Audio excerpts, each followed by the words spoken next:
Axios. Trump rejects Iran's offer and says that the blockade will stay until there's a nuclear deal. And according to what he told Axios, Trump sees the blockade as somewhat more effective than the bombing. And the source said that he had yet to order any kinetic action as of Tuesday night. But for now, Trump sees continuing the blockade as his primary source of leverage, but he would consider military action if Iran won't cave. Here is what he posted. This is what they were referring to, this very bizarre post that Iran can't get their act together. They don't know how to sign a non-nuclear deal. Doug, what do you make of these three options? Well, I think it's disappointing that the president of the United States presents his views and opinions in the form of a comic strip, because that's effectively what we're looking at. This is a very superficial glance at something which is equally superficial, and that is Trump's approach to this entire matter. There's no maturity, there's no balance, there's no real diplomacy, there's no serious thinking about the strategic implications for us, let alone the rest of the world. And the rest of the world right now is really very, very close to walking away from us completely. So let's stop and look at these three options. Let's start with the last one. Declare victory and walk away. Well, fine, declare victory. The only people that are going to take that seriously are people probably in the White House. Now, the good news is that most Americans are not interested in this. They don't support the war. So frankly, from his standpoint, ending this conflict is an easy win for Donald Trump. He would be applauded for doing so. But we have the third party. It's called Israel. That's unacceptable. So scrap declaring victory and walking away. 2, blockade. How effective is the blockade? Well, it's very effective right now insofar as going to breed famine all over the global south. It's reducing Europe to ruins. It's creating conditions all over the world conducive to panic and destruction. Why? Because there are 47 different types of petroleum products that can't get out of the Persian Gulf.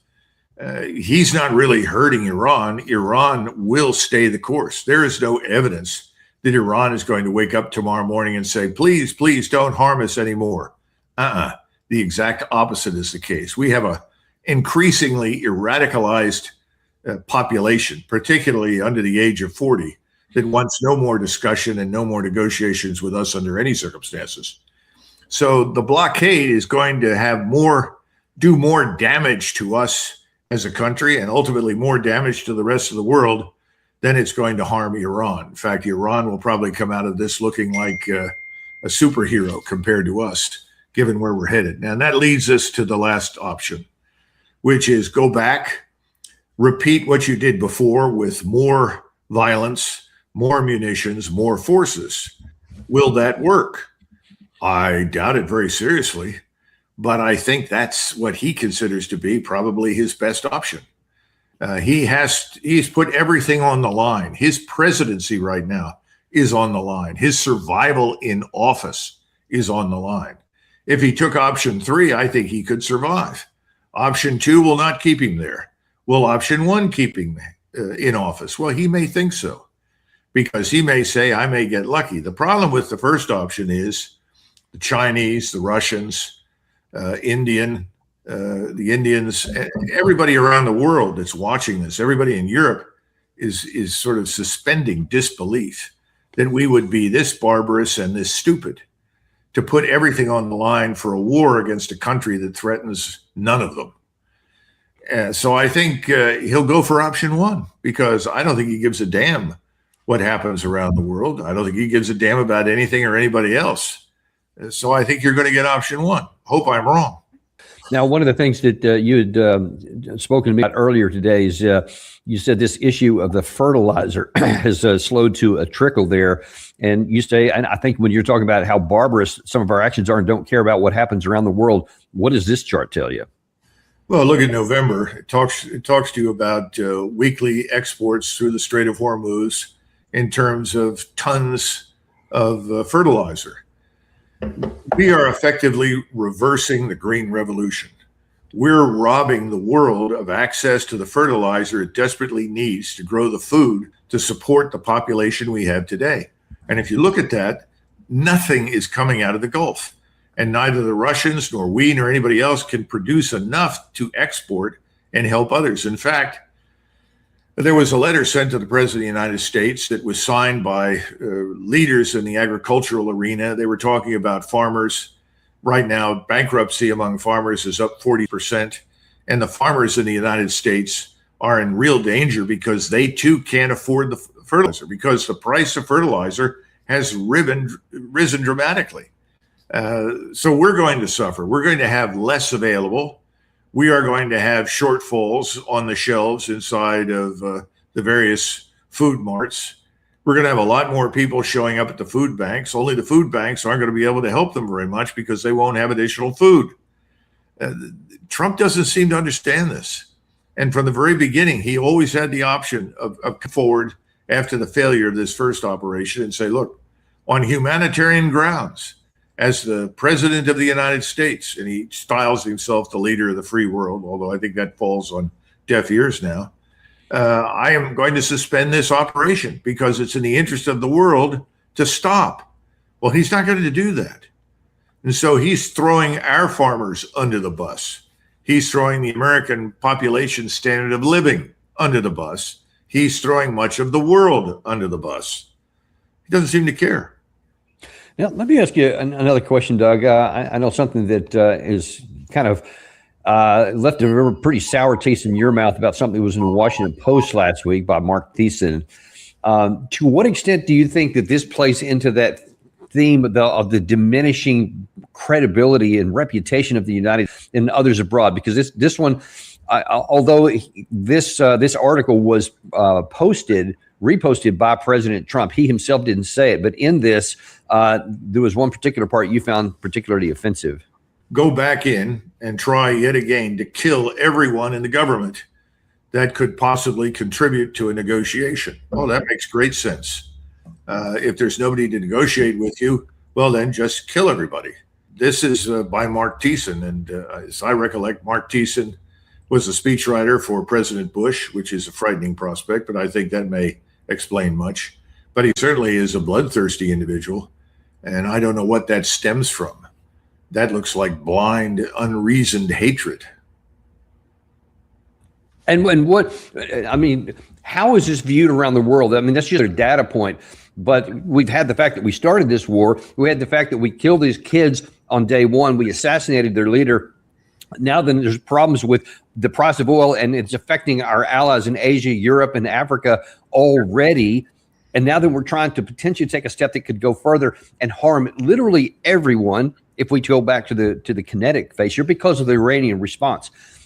What is this doing to our future as a nation, almost no matter how this works out? Has this, or do you think we're in the process of changing how the rest of the world sees this from what used to be the city on a hill that we were supposed to be an example for people to follow to something that everyone should fear or even hate? I think we've gone from the city on the hill to a leper colony. And I think remain in that condition for some time, especially if he presses ahead and unleashes hell one more time on Iran. International sympathy is not with us. I know he's not concerned about that. He's worried about his donors who are preeminently concerned about Israel, not us. So I don't think it's going to make any difference what you and I say here today. But the truth is, we're being transformed into a leper colony. Nobody's going to want to do business with us under any circumstances. And we've always taken a position that everybody has to do business with us. That's not true. They can do business with alternative sources. What are those alternative sources? Well, lots of them are in Asia. That's particularly true for China and Japan and Korea and Taiwan and for Southeast Asia. And increasingly, the Europeans are viewing us as certifiably insane. They haven't figured out what we're trying to do because it doesn't make any difference to them from the standpoint of whom we hate or dislike. But when you disrupt the global supply chain and you destroy the energy complex, everybody says, well, wait a minute. These are the people that destroyed Nord Stream 2. You know, what are we doing with them? These are not allies. These people are sick. They're dangerous. They're demented. They're deranged. I think we're losing our standing all over the world. And, you know, we can always take something of a beating just because we're a leading power. But this makes no sense. This borders on criminality. I think the American people in another 2 or 3 months are going to be in the streets in this country. And I think they're going to demand an accounting. And I think the people in Washington are incredibly stupid to ignore that reality, because the things we are doing to others are going to redound to our disadvantage. We're going to see more trouble. We're going to see much higher prices. We're going to watch the financial markets collapse. We're going to watch President Trump's sacred stock market lose 50, 60% of its value. At that point, the world changes, not just us, the whole world. But we are going then have to adapt to a very different environment here at home. We've lived in a state of abundance for decades. We're about to go into a state of scarcity. In other words, we're going to replace the abundance that we've become accustomed to, that we like and take for granted.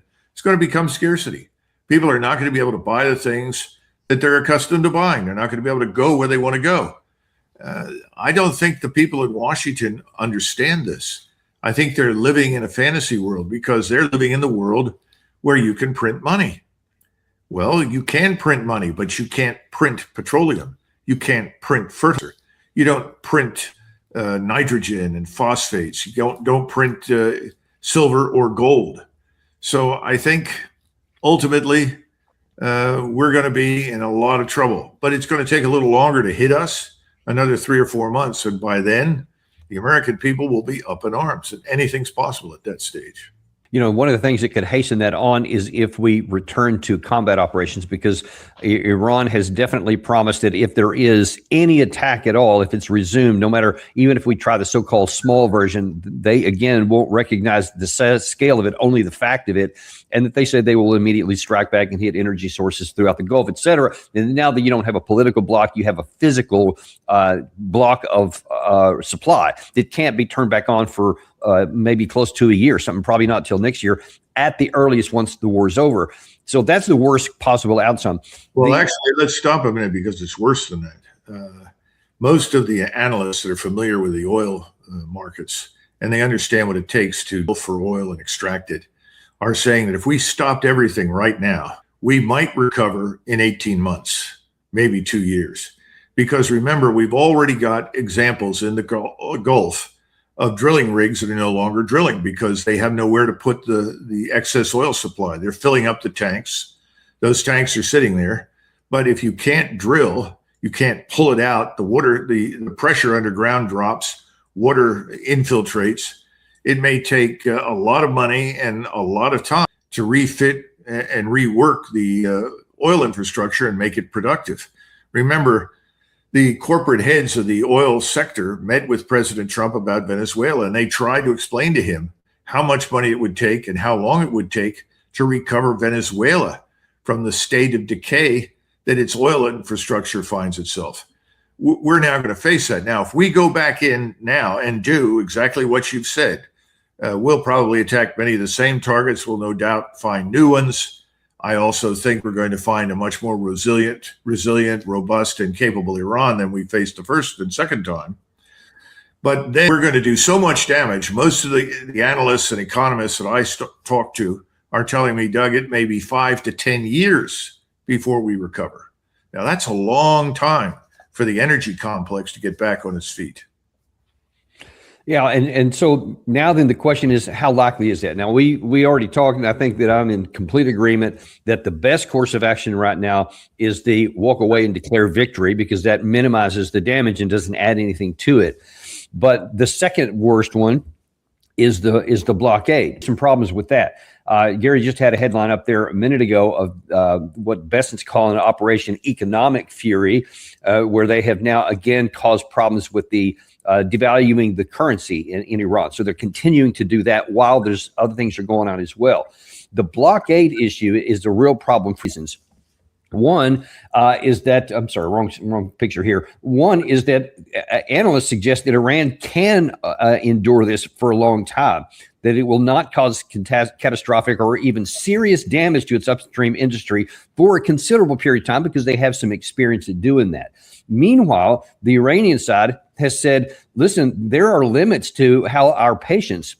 They said an Iranian source told Iranian press TV that Tehran may take unprecedented military action if the U.S. continues detaining vessels linked to Iran, and keeps the blockade going. So even that, Trump may be thinking, yeah, I can just, if I need to go another couple of months, which is one of the time frames I've heard floated, the Iranian side may not just go along with that, and they may themselves start to do something to either our ships or the blockade or something else, or trying to run it, et cetera. So even that could spark a return. How concerned are you about that?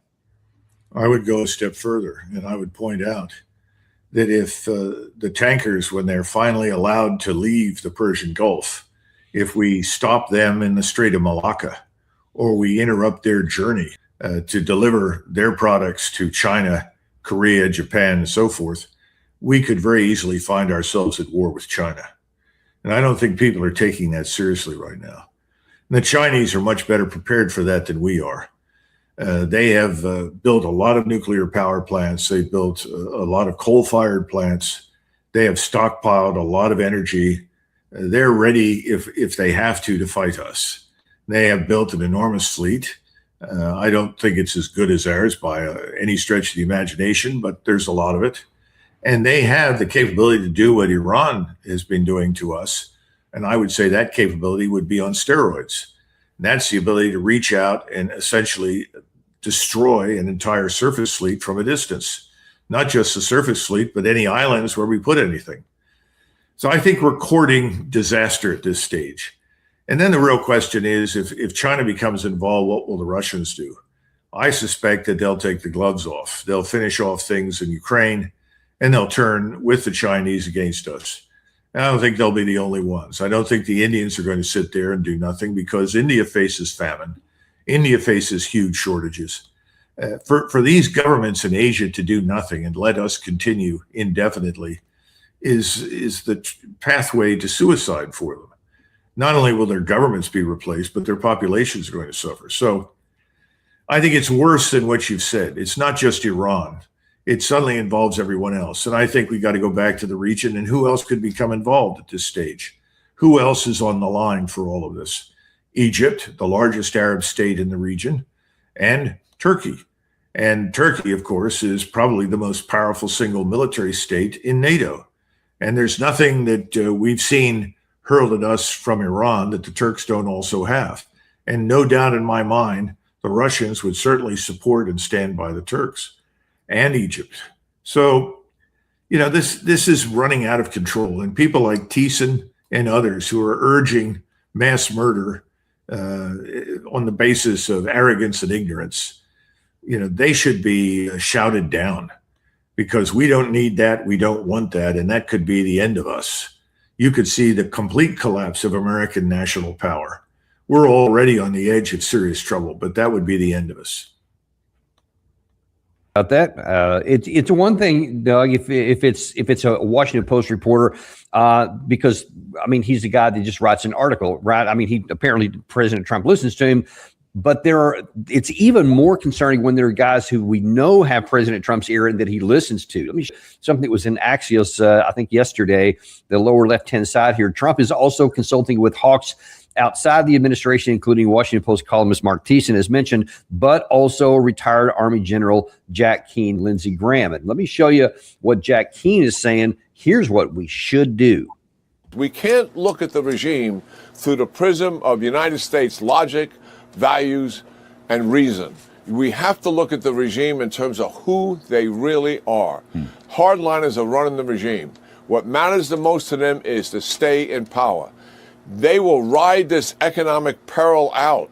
They don't care about the suffering of their people. Shutting electricity down, gas lines, and other economic indicators that the people are suffering. That does not move them. What does move them is the desire to stay in power. That is why we must go back to combat operations and maintain the blockade and use our intelligence services to undermine this regime so it does not just suffer economic collapse, but political collapse as well. Now, we know what Benjamin Netanyahu is trying to tell Trump. We don't even have to ask that question. But when you see guys like Thiessen saying what it was in that Washington Post article, you know what Lindsey Graham is saying too. And then here's Jack Keane, a 4-star general, retired straight out of casting, central casting, as Trump says a lot of times. When all of those voices are saying a version of what he said here, it's going to be pretty hard for him to resist that, don't you think? Well, he tends to be influenced by the people that have access to it. Everybody has access. And we have a lot of evidence, as we've seen recently from the article in the Atlantic, not that the Atlantic is the paragon of truthfulness and objectivity, but we did learn a great deal about Vice President Vance's personal thoughts and his concern that President Trump is not getting a full picture.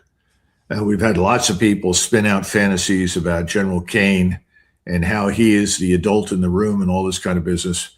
There's not much evidence for that. I think it's very dangerous. I don't disagree with you at all. And I think what's really worse about all of this is that these people are out of touch with what is happening inside Iran. You know, this is not sinking in. If you were to remove all of the people today that hold positions, responsible positions in the Iranian government, the people that you would get are much younger and are fully radicalized. You know, imagine if you had 20, 30 million people under the age of 40, all of whom want blood, who have decided that we can't be trusted, we don't want to negotiate, and are willing to fight to the bitter end and do whatever is required to be victorious. That's a terrible situation to be in. It's the last thing you want. This is back to this absurd idea of unconditional surrender. And that's effectively what Keane and Lindsey Graham and Thiessen and the rest of these neocons, all of whom are closely aligned to and in support of Mr. Netanyahu, want. They want unconditional surrender, just as Israel wants the total destruction of Iran. None of those things are in the interest of the American people. That's the problem. We're not interested in that. We don't want that. And then to compare this to the outbreak of World War II and the way people in the United States felt after the Japanese attacked us without warning on a Sunday morning at a time when Americans had very different sets of values from the ones we're accustomed to today is absurd. And this other thing about they don't share our values and concerns. They don't care about their population. I couldn't disagree more. I think they care very much about the population. My concern is that if you're successful, you kill everybody that you are currently dealing with. The people that will step into their shoes, they will fight to the end. They will go down as martyrs before they ever go down on their knees to Israel, let alone us.